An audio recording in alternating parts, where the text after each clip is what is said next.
In Netherlands, several social organizations at The Hague mobilized against the genocide committed by Israel before the International Court of Justice. A member of one of the social movements expressed her thoughts. Our organization, on behalf of American youth, on behalf of Palestinians living in the diaspora, and also as a Jordanian woman as well. I think that this is necessary for us to show that the people stand with this case and this hearing, and that we need to make sure to rally public support behind it.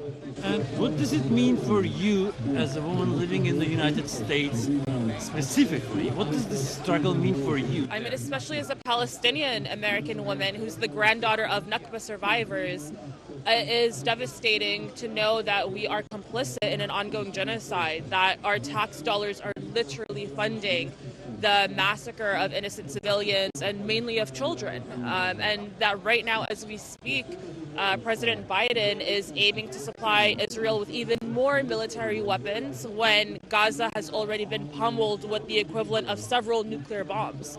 It's inhumane, it's immoral, and I think that this is going to be a turning point for us as a humanity. Also, citizens claim that NATO has totally lost its way and is now only involved in conflicts that bring misery and destruction. These are the words of one of them. Yes, unfortunately, NATO, which of course originally was a North Atlantic treaty organization, has completely lost its way. It's been involved in the invasion of Afghanistan. It was involved in the destruction of Libya. Now we have NATO forces in the Mediterranean Sea engaged in intimidation of Hezbollah. We have NATO forces in the Red Sea engaged in intimidation of the Houthi people. The truth is that the NATO alliance and the nations of the NATO alliance under American leadership have become the most destructive force in international relations and are responsible for millions and millions of deaths, and they've also done so much to destroy the fabric of international law. And we have those nations today attempting to undermine the International Court of Justice. It is believed that there is sufficient evidence to demonstrate Israel's intentions, and these are the words of Saint Agor. Let's hear him. Well, I'm not against Israel. That must be sure.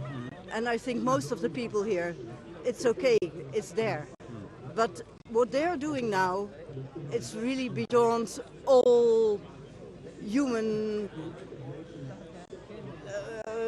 it's disaster. I'm really not sleeping about it.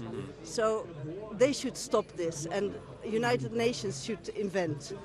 And what they are doing, they're making new terrorists.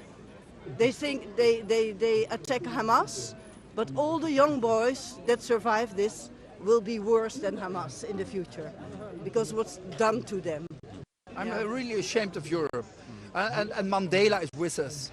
We adore Mandela, and Mandela was always with the Palestinians because it is the same situation, South Africa, against black people, and that's why they were always friends with Palestine and with the Palestinians, always, Mandela.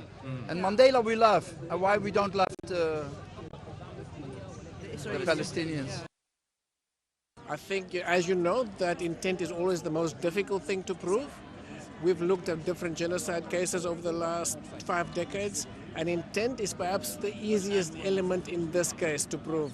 We have 9 pages where we show the elements of intent, the special intent necessary for genocide, and we think we are confident that we have enough evidence to show intent.